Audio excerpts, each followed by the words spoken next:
Peace be upon you, and welcome to a new episode. On June 2024, there was a man guarding a certain area.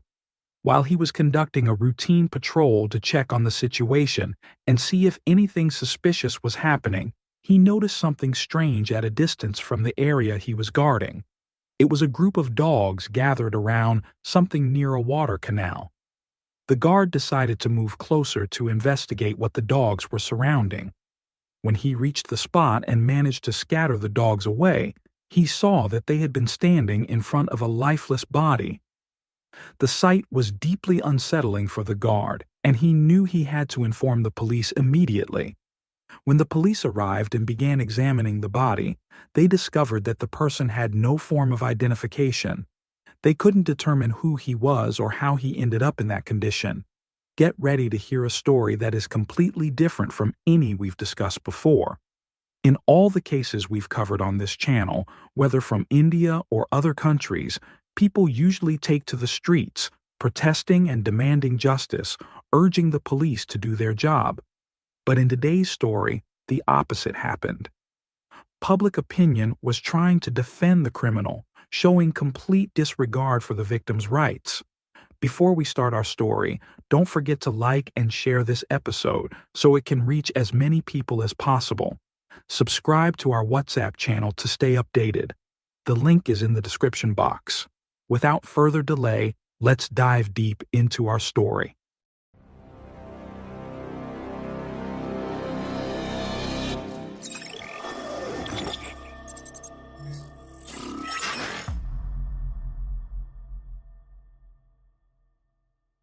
Our story takes place in India, in the city of Chitradurga, specifically in the Kamakshipalya area, which is located in the state of Bengaluru. When the police arrived at the scene, they began searching for any evidence that could help identify the victim or explain how he ended up there.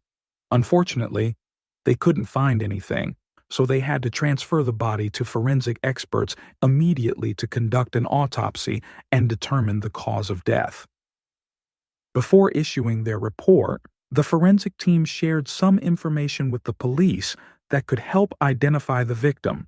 They estimated that he was between 30 and 35 years old and confirmed that he had died only a few hours earlier, not long ago. This was evident from the fact that the blood on his body was still very fresh. At that point, the police decided to review all missing person reports to see if any descriptions matched the victim, which could lead them to his identity. However, after checking all the reports, they found that none matched the victim they had found. Just as they were about to stop searching through missing person cases, they noticed a poster hanging on the wall near the police station. It had been put up by a mother who was looking for her missing son. The poster stated that her son had disappeared the previous night on June 8, 2024, and included his physical description, his height, build, and appearance. It also mentioned that he was 33 years old. When the police officers saw the poster, they initially thought the descriptions might not match the victim they found. However, to be sure, they immediately contacted the mother and asked her to come to the station to provide more details. When the mother arrived and they asked her how her son had gone missing, she explained that he worked as a pharmacist in a pharmacy. On June 8, 2024, he had gone to work as usual and was expected to return home in the evening. However, he never came back, and no one knew where he had gone. Concerned, she and her older son went to the pharmacy where he worked and checked the security cameras. The footage showed her son moving around inside the pharmacy while on duty. Later, the cameras captured him leaving the pharmacy after finishing his shift. However, from the moment he stepped outside, no one saw or heard from him again. At that point, the police had to take the mother and the victim's older brother to collect DNA samples from them. This was necessary to confirm whether the body they had found belonged to their missing family member.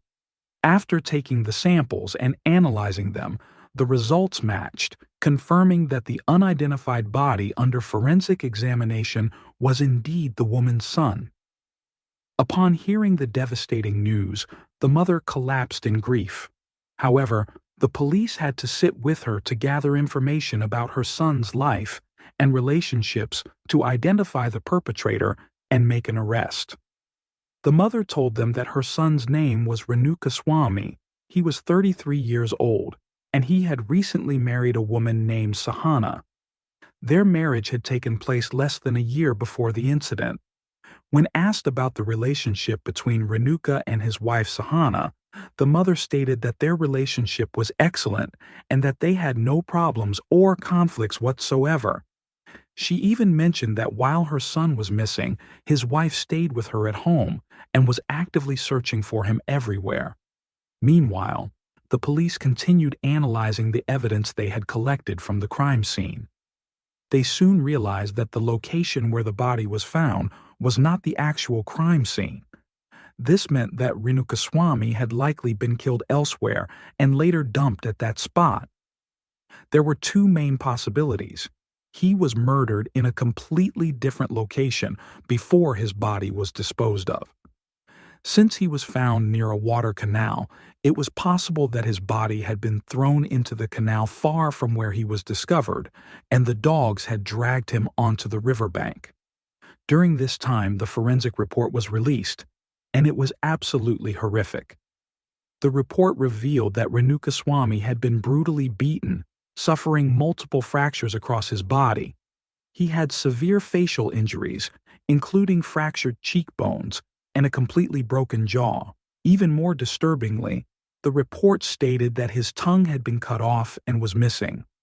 But that wasn't all. His left ear had also been severed, and there was no trace of it anywhere. Renuka's body was covered in bruises and multiple injuries. There were also signs of burn marks in various parts of his body, which had been caused by electric shocks.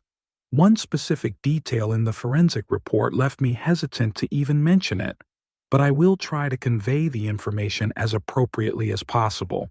The most severely damaged area of Renukaswamy's body was his private region due to electrocution.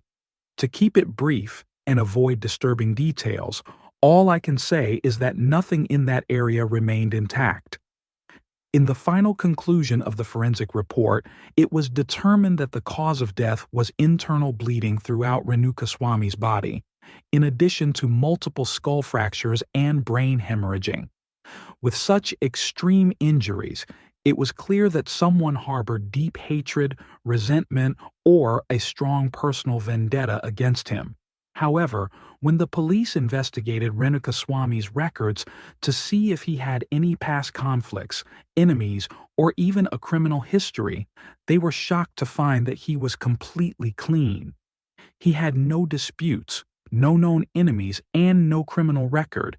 In fact, he had never even been involved in any police case before. So now, the big question is, who was responsible for inflicting such horrific injuries on Renukaswamy, and what were their motives? The initial assumption made by the police was that Renukaswamy might have been kidnapped by some individuals who intended to demand a ransom from his family. However, after confirming with Renuka's family that no one had ever contacted them or attempted to communicate with them, the police ruled out this possibility. Moreover, Renukaswamy was a completely simple man, and his salary from working at the pharmacy barely covered his and his wife's basic needs. The police initially approached the case with the mindset that they would not be able to solve it or uncover any useful leads. Additionally, public opinion showed no interest whatsoever in Renukaswamy or what had happened to him. Since there was no public pressure on them, they had no motivation to pursue the case seriously. However, just one day after Renukaswamy's body was found and identified on June 10, 2024, 4 individuals arrived at the police station with extremely important information. Their names were Karthik, Raghavendra, Kashava, and Nikhil Naik. To put it simply, these 4 individuals went to the police station to turn themselves in. They confessed to being responsible for Renukaswamy's death. When the police asked them about the reason and motive behind the murder, the four claimed that Renukaswamy had borrowed money from one of them and refused to repay it. As a result, the four of them confronted him and severely beat him until he died. They insisted that it was never their intention to kill him.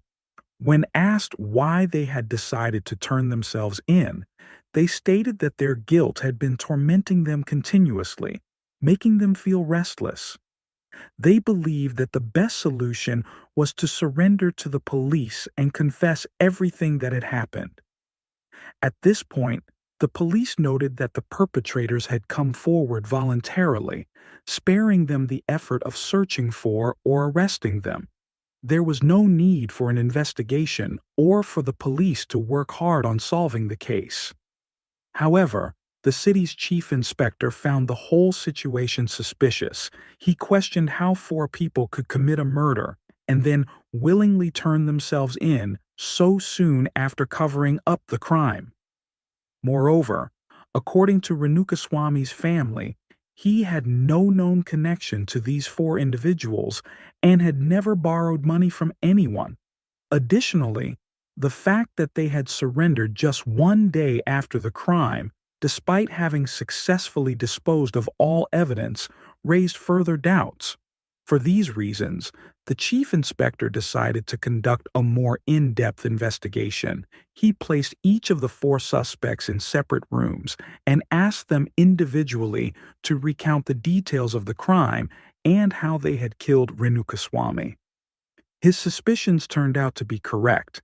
The four men each provided completely different versions of the incident. Furthermore, none of the injuries they described inflicting on Renukaswamy matched the findings of the autopsy report. The forensic details of the wounds and injuries were inconsistent with their statements, proving that their confession was full of inconsistencies and falsehoods. At that point, the chief inspector was certain that Karthik, Raghavendra, Kashava, and Nikhil Naik were lying and that they were covering up for someone else. That was why they had confessed to the crime themselves. However, instead of confronting them directly with this suspicion, he decided to gather more evidence first. He formed a team of police officers to investigate the phone records of the four men who had surrendered to the police. The goal was to determine who they had been in contact with on the day they turned themselves in. The phone records confirmed that the four had been in frequent communication with each other from June 9th to June 10th.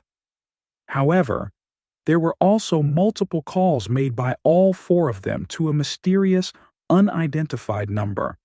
No one initially knew who this number belonged to. But the real shock came when the police discovered the identity of the person behind this number. It was not just an ordinary individual, but a well-known Indian film star named Darshan. I understand that many of you may not be familiar with the name Darshan, so let me explain. The film industry in India is quite different from Hollywood. While Hollywood is widely recognized globally, the Indian film industry is divided into multiple segments. The most famous internationally is Bollywood, but within India, the film industry is further categorized into three major divisions: Bollywood, Tollywood, and Kollywood.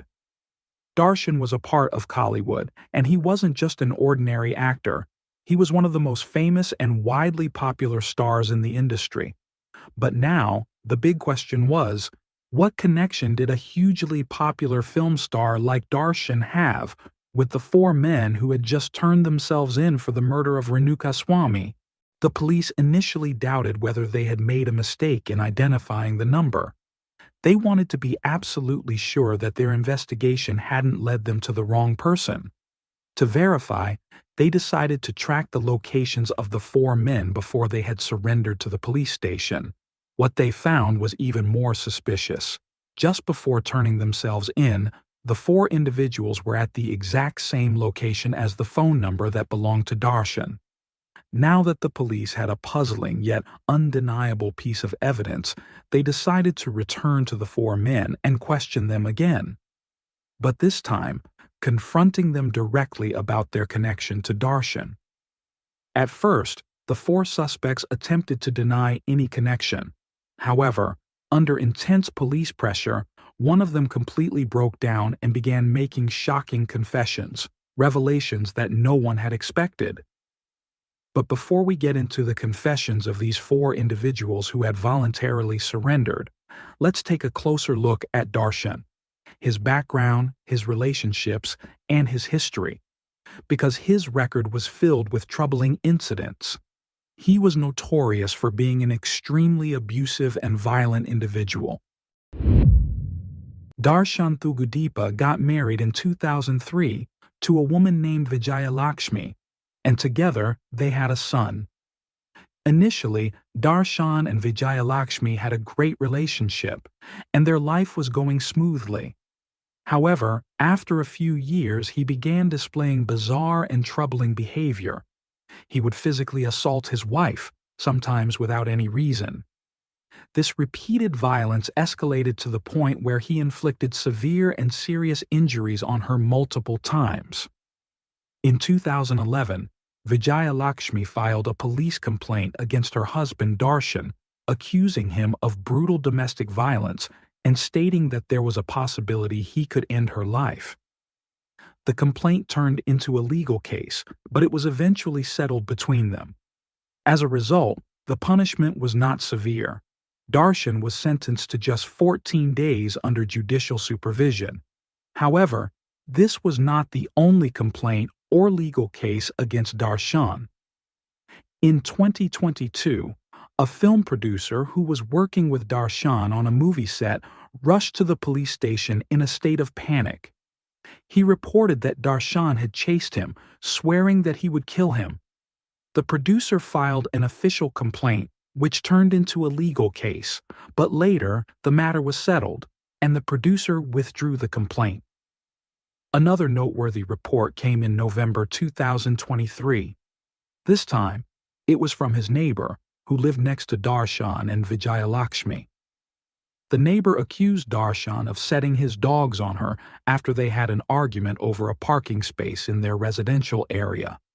The list of complaints against Darshan, filed by his co-workers, neighbors, people on film sets, and even some of his own friends and family members, was long and seemingly endless. This clearly highlights how short-tempered, reckless, and unpredictable he was. He had a pattern of committing violent acts, and then later trying to settle things peacefully to avoid consequences. But what stood out the most to me was a movie that was released in February 2024, just a few months before the crime in question took place. The trailer for the movie featured a simple yet chilling scene. Darshan appears on screen alongside an unknown shadowy figure whose face is not visible. In the scene, Darshan delivers just 2 lines of dialogue, but they are incredibly intriguing. I'll leave the clip here. Watch it for yourselves and tell me what you think about what you just heard. ನಮ್ಮ ಮನೆಯಲ್ಲೊಂದು ಪುಟ್ಟ ಪಾಪು ಇರುವುದು.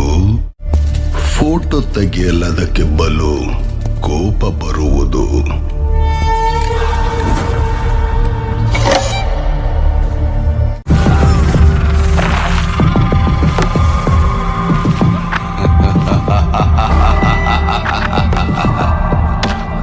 Photo ತೆಗೆದ ಕೈಯ ಪಾಪು ಮುರಿದು ಬಿಡುವುದು. ಸರ್ಸು, ಪಾಪು ಹೆಸರು ಕೇಳಲ್ವಾ?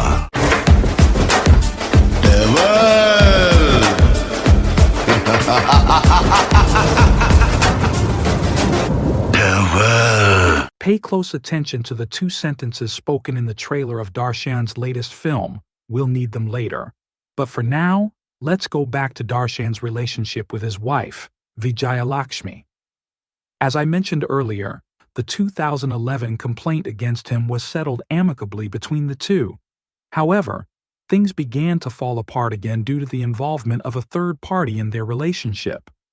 That third person was a well-known actress in today's Hollywood film industry. Her name is Pavitra Gowda. Pavitra had been trying to break into acting since the early 2000s. She had dreams of either becoming an actress or making a career in modeling. She made several attempts, but all of them ended in failure. Eventually, in 2010, she got married and decided to give up on her dreams and ambitions. She had a daughter, whom she named Kushi. By 2013, tensions started to rise between Pavitra and her husband, leading to their separation. However, they did not officially divorce, they simply started living in separate houses. Pavitra took custody of her daughter Kushi and moved into a rented apartment. After separating from her husband, Pavitra Gowda resumed pursuing her dream of becoming a Bollywood star. It was during this time that she met Darshan, who was searching for fresh talent for his upcoming films. The moment he saw her during an audition, he was highly impressed and wanted to cast her in a 2015 film. Despite Darshan's efforts and recommendations, the producers and director of the film refused to give Pavitra the role. However, by 2014, the bond between Pavitra Gowda and Darshan had grown significantly, and they became close friends.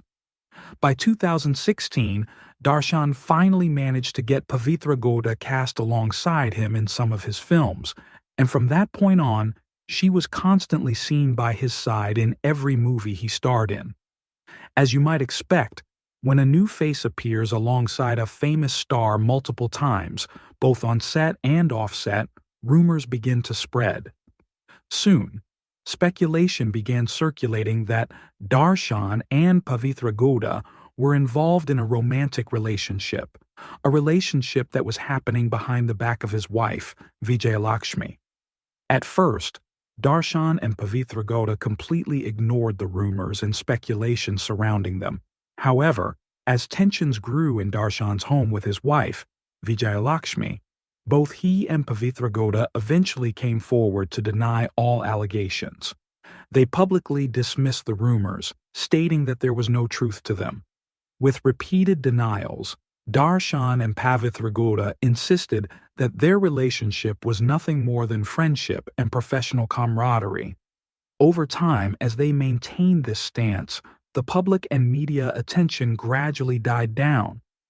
From 2014 to 2023, the friendship between Darshan and Pavitra Gowda continued. However, in 2023, something unexpected happened. One day, Pavitra Gowda posted a video on her Instagram account, capturing her daughter Kushi's birthday celebration. The video featured only 3 people: Darshan, Pavitra, Gowda, Kushi. No one else was present at the event. In the video, Darshan was seen dancing with Kushi, cutting the birthday cake, and celebrating with them in a joyful and intimate manner. It almost seemed as if Pavitra Gowda intentionally wanted to reignite the past rumors about her and Darshan. Whether or not this was deliberate, the video immediately sparked renewed speculation. People who followed Darshan and his wife, Vijayalakshmi, began circulating the rumors again, but this time they were even stronger. Many were convinced that Darshan and Pavitra Gowda had been in a secret romantic relationship for the past 10 years, and that all of this had been happening behind Vijayalakshmi's back. Naturally, as any wife protective of her marriage, Vijayalakshmi was furious over Pavitra Gowda's actions. So, she decided to respond in her own way, on Instagram. She posted a photo of herself with her husband, Darshan, and their son. Along with the picture, she wrote a caption that roughly translated to, "We are the foundation. You are just a distraction." It was a direct message to Pavitra Gowda, making it clear to everyone that Darshan belonged with his family, and that his connection with Pavitra was nothing more than a fleeting affair, one that would never become serious. Now that we've explored the complicated love triangle involving Darshan, Vijayalakshmi, and Pavitra Gowda, you might be wondering, what does all of this have to do with Renukaswamy, the man who was found brutally murdered? Stay tuned, because things are about to get even darker. Any film industry has fans who love its actors and stars, but Kollywood cinema is entirely different. The audience of Kollywood does not just see actors as mere celebrities or performers whose news and movies they follow. Instead, they idolize them to the point where, God forbid, they believe these stars are flawless beings who never make mistakes or engage in any wrongdoing. Any rumors about them, whether related to romantic affairs or infidelity, are considered false allegations with no basis in truth. Darshan had an enormous fan base among Kollywood cinema viewers, to the extent that multiple fan clubs were dedicated to him. The largest of these was a fan group called Darshan Army, and one of its founding members from the very beginning was Renuka Swami. Fans who loved and supported Darshan were not just interested in his films and career, they were also deeply involved in his personal life. They supported his wife Vijayalakshmi and held an immense admiration for her. Their constant support may have been what kept Vijayalakshmi's anger toward Pavitra Gowda in check, despite everything Pavitra was doing. During this time, since Pavitra Gowda was an actress in Kollywood, she completely lost her popularity. Most of Darshan's fans, as well as supporters of his wife Vijayalakshmi, began viewing Pavitra Gowda as a homewrecker. They saw her as a bad influence, always trying to destroy the relationship between Darshan and Vijayalakshmi. At first, some people began sending negative comments and messages to Pavitra Gowda on her Instagram account, directly attacking her, insulting her, and calling her a shameless woman who was spreading false accusations against their beloved star, Darshan. In response, Pavitra Gowda decided to disable comments and direct messaging on her Instagram account for a while. She later told the press that Vijayalakshmi was the one behind these campaigns against her, encouraging people to harass her online. However, Vijayalakshmi denied these claims, stating that she never needed to incite anyone against Pavitra Gowda. She insisted that Darshan's fans had launched this attack on their own, without any provocation from her or anyone else. However, Vijayalakshmi's public statements in the press deeply provoked Pavitra Gowda, pushing her to return to her Instagram account. But this time she came back with evidence, directly responding to Vijayalakshmi and confirming that she did in fact have a romantic relationship with Darshan. She reopened her messages and comments and began posting photos of herself with Darshan. On these photos, she wrote messages implying that they were madly in love, that they couldn't stay away from each other, and that no one could ever break the deep spiritual bond they shared. At this point, Renuka Swami, as one of the most devoted members of the Darshan Army fan club, saw this entire situation as a personal battle. He started going directly to Pavitra Gowda's personal Instagram account, commenting on every picture she posted that confirmed her relationship with Darshan. His comments were filled with insults and verbal attacks. Additionally, he began sending her private messages containing offensive and vulgar language, along with some explicit images of himself. It was unclear why he was doing this, but he seemed to believe that by doing so, he was humiliating her and diminishing her status. While the police were interrogating Renuka Swami's family, they subtly hinted at Darshan, trying to determine if there was any connection between him and Renuka Swami. At that moment, Renuka's mother confirmed to them that her son was obsessed with Darshan. She stated that he never missed a single film of Darshan's, always watching it on its opening day. Before his marriage, his room was covered in Darshan's photos and news clippings. He would constantly try to imitate Darshan's mannerisms, the way he walked, and even the way he spoke. She added that he would often joke with them, saying that one of his biggest dreams was to meet Darshan in real life, have a conversation with him, and express how much he loved and admired him. At one point, Pavitra Gowda responded to one of Renuka Swami's comments, writing, "You've said what you had to say. Now wait for my response." No one understood why Pavitra Gowda had said this, or what she intended to do about Renuka Swami, However, this comment was documented and could still be found on Pavitra Gowda's Instagram account. Following this, Pavitra Gowda went to Darshan and showed him all the messages, comments, and everything Renukaswamy had been sending her. At that moment, in an attempt to calm her down, contain the situation, and prove his love for her, Darshan decided to gather information and details about Renukaswamy to better understand his activities and daily routine. When Darshan discovered just how much Renukaswamy idolized him, and that he had repeatedly posted on Instagram and Facebook about how it was his lifelong dream to meet Darshan in person, he saw this as a perfect opportunity.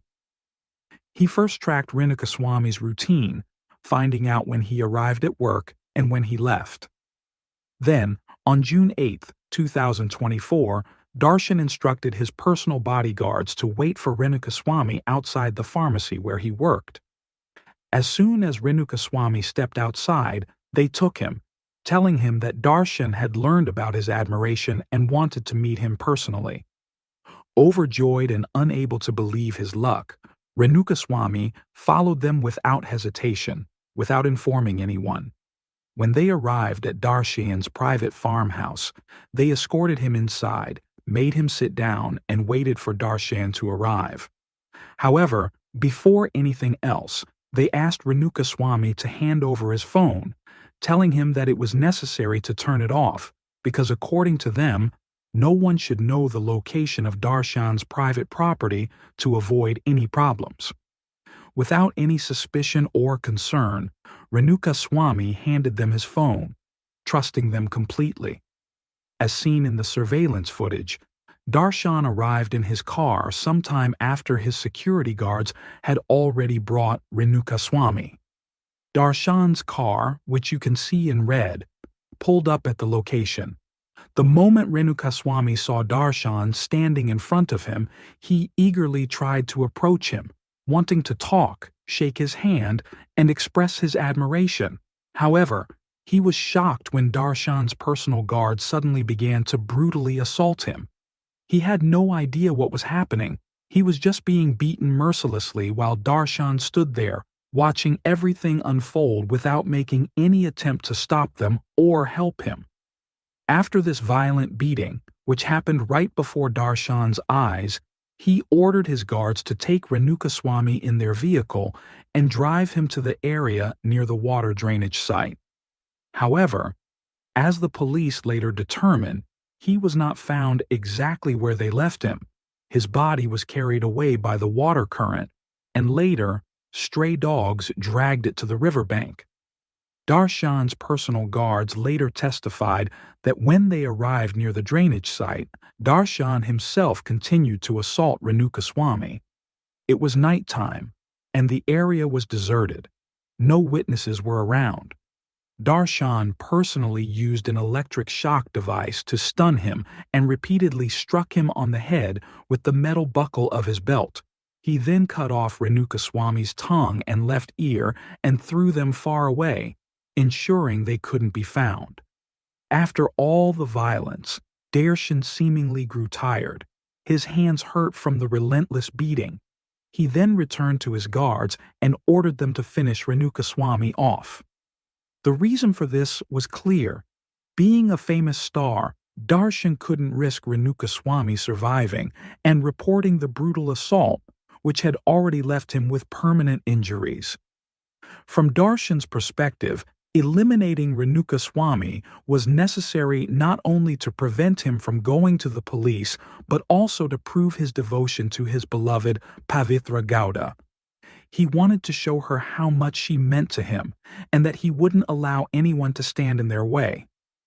This entire incident eerily echoes the promotional teaser of Darshan's film, which was released in February 2024. The words spoken by Darshan in the video clip weren't just lines from a film. He truly believed in the character he portrayed. In the movie, he played a man who eliminates anyone who angers or displeases him, and that is exactly what he did to Renukaswamy.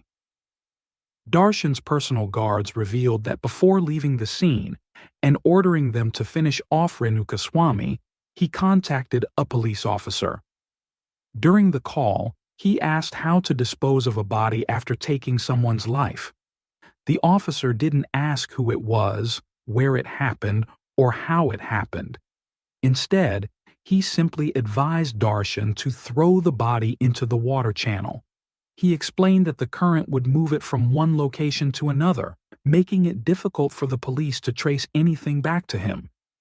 The officer also mentioned that by the time anyone discovered the body, several days would have passed, allowing Darshan to fabricate evidence and establish an alibi that placed him far away from the crime scene, making it impossible to link him to the incident.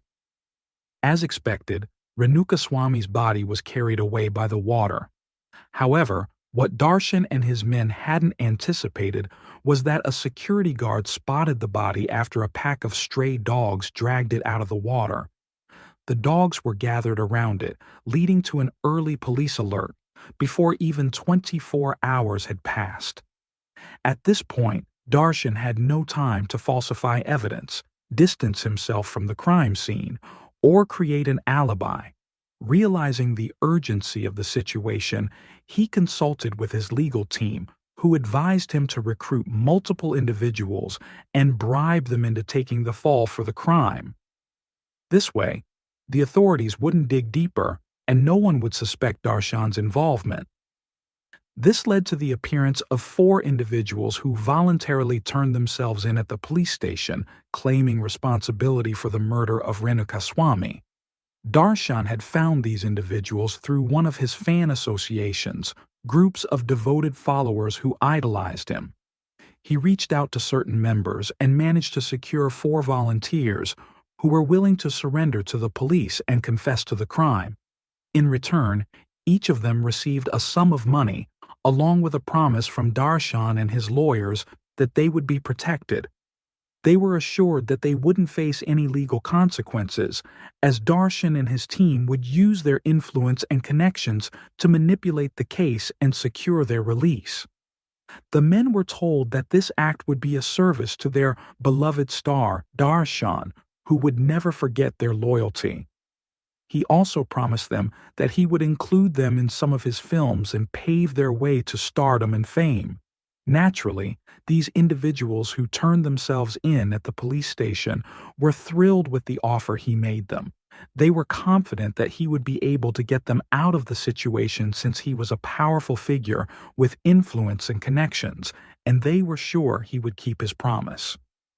While these 4 individuals were surrendering at the police station, the authorities managed to establish their connection to Darshan. At that time, Darshan had traveled from Bengaluru to Mysuru, where he was filming a movie. He was staying at a luxurious 5-star hotel, and when the police tracked him down, they found him working out at the gym. The moment they arrived and began confronting him about his involvement in Renukaswamy's murder, Darshan completely refused to listen to them or go anywhere with them. He started shouting in anger and made frantic phone calls to multiple people, reaching out to politicians and influential figures in the country, desperately seeking their help. At that moment, all of them advised him that there was no other option but to go with the police and undergo interrogation. They assured him that they would handle the situation and get him out of this. But he had to surrender because the law had to take its course, especially since there was evidence against him. When Darshan arrived at the police station and the interrogation began, the politicians and influential figures he had contacted started gathering crowds outside the station where he was being held. These crowds were demanding his release. At the same time, prominent political and social figures in South India were also calling for his release, fearing that a public uprising or security unrest might occur. Since a large segment of his devoted fan base had always admired him and followed his films, they would never accept their favorite star being accused of murder. Darshan, the politicians, and all those supporting him believed they were dealing with a weak police force, like the ones commonly known across much of India. and that the authorities would not be able to stand up against public pressure and outrage. However, the lead investigator handling the case had no intention of backing down. He was determined to ensure justice for Renuka Swamy, no matter who was involved in the crime. Some of Darshan's lawyers, while he was in custody, argued that all the statements, including the confessions of the 4 individuals who had turned themselves in, and all the evidence collected by the police, were purely circumstantial. However, at that point, the chief inspector decided to investigate the farm where the security team's vehicle had been seen entering. Shortly after, Darshan's car was also spotted entering the same location, and later, both vehicles were seen leaving together. At the farm, investigators discovered traces of blood. When they collected samples and compared them to Renuka Swamy's blood, they found a perfect match. This confirmed that all the evidence and accusations against Darshan were legitimate. It also became clear that the 4 men who had confessed to the crime were merely hired actors, paid by Darshan to take the blame so that no one could directly link him to the murder. Realizing the strength of the case against him, Darshan's lawyers decided to leak news of his arrest to the media in an attempt to incite public outrage among his fans and supporters. Their plan worked. Huge crowds gathered outside the police station, demanding Darshan's immediate release and complete exoneration. Some even threatened to storm the police station and harm those inside if their demands were not met. This was an unprecedented situation because, in India, public opinion typically sides with the victim rather than the perpetrator. However, since Darshan was a beloved celebrity, his fans were willing to completely disregard Renuka Swamy's rights and act as if his life held no significance compared to their idol. In response, the chief inspector enforced a law stating that anyone attempting to storm a police station could be physically restrained by officers, and if they persisted, the police had the right to use lethal force. At first, Darshan's supporters ignored the warnings and continued their efforts to free him. But when the chief inspector ordered all officers to step outside and physically push back the crowd, the situation quickly escalated. The demonstrators realized the seriousness of the situation and saw that they had no choice but to disperse. Even the politicians and influential figures who had been backing Darshan started withdrawing their support one by one. This was a clear indication that they knew Darshan's case was hopeless and that he would not be able to escape justice. They did not want to risk tarnishing their own reputations by being associated with him any further. The crime that led to the death of Renuka Swamy involved a total of 17 people. This included those who gathered information about Renuka, the individuals who took him from the pharmacy, those who falsely confessed to the crime, and even some who were aware of the plot but did nothing to stop it. When Darshan was first arrested, he completely denied any involvement. However, by August 2024, he began telling a different story, claiming that Pavitra Gowda was the one who killed Renuka Swamy and that she had incited violence against him. Darshan and his lawyers pointed to a comment Pavitra had written to Renuka Swamy, which read, "You said what you had to say. Now wait and see the response." However, CCTV footage revealed that it was Darshan who entered and exited the farmhouse during the time when Renuka Swamy was inside with Darshan's personal guards.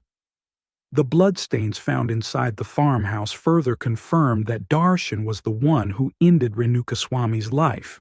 Pavitra Gowda was also facing legal action for allegedly inciting the crime based on statements from some of the other suspects. At that point, Pavitra began pointing fingers at Darshan, insisting that he was the one responsible for Renuka Swamy's death and that she had no involvement. Darshan, on the other hand, continued to accuse Pavitra, claiming she was the real culprit and that he had nothing to do with the crime. Finally, on September 4th, 2024, Darshan confessed that he was the one responsible for Renuka Swami's death and that the entire conspiracy had unfolded exactly as described by the individuals who had surrendered to the police. However, his confession was not driven by guilt or remorse. Rather, it was a strategic move recommended by his lawyers, who believed that admitting to the crime might lead to a reduced sentence. Currently, Darshan is awaiting trial, with the entire public now fully aware that he was indeed guilty. There is no longer any room for doubt, nor any claims that the police had framed him, as some had previously suggested. His confession shattered his public image, causing him to lose a significant portion of his fan base. Many who once idolized him as a flawless hero, incapable of betrayal or violence, now saw him in a completely different light. The carefully crafted image of Darshan as the noble, righteous protagonist from his films was irreparably damaged, replaced by the harsh reality of his actions. People now see him as the violent character willing to do anything for the woman he loves. It seems that, in the end, Darshan started believing in the roles he played in movies and began acting them out in real life. To please Pavitra Gowda, after all the comments and messages Renuka Swami had sent her, he saw no better way to discipline him than by ending his life. Currently, Darshan is in custody, awaiting trial, which is set to take place in early 2025. Unfortunately, when Renuka Swami went with Darshan's bodyguards, he believed he was about to meet his favorite star, sit with him, and have a conversation. Little did he know that his life would end at the hands of the very person he admired with all his heart. And with that, we reach the end of our story. Thank you so much for watching. If you like this story, don't forget to hit the like button and share your thoughts in the comments. Do you believe that Pavitra Gowda truly had no involvement in this crime, as she claims? That she had no idea what Darshan was planning to do to Renuka Swami? Or do you think she knew everything and was pleased with the situation, taking it as proof of how much he loved her? And if this is your first time on the channel, don't forget to subscribe and turn on the notification bell so you never miss a new video. Stay tuned for the next episode. And a special thanks to Ms. Dina Abu Hatab, the original writer of this script. Goodbye.